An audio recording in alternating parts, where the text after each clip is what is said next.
পুকুরের জল অপবিত্র হয়ে যায়, নষ্ট হয়ে যায়, কিন্তু কত গরু ভেড়া ছাগল গঙ্গার জলে যে পড়ে মরছে, গঙ্গার জল কি কখনো অপবিত্র হয় রে?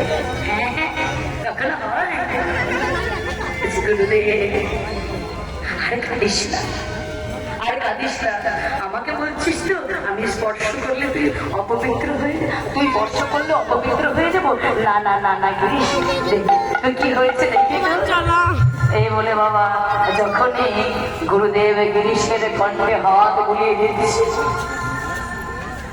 যত প্রেম করে ভক্তি ভরে ভালোবেসে গিরিশ বসে কণ্ঠে হাত বুলিয়ে দিচ্ছে, আর বলছ গিরিশ তোকে যে এত তাড়াতাড়ি মরতে দেবো না।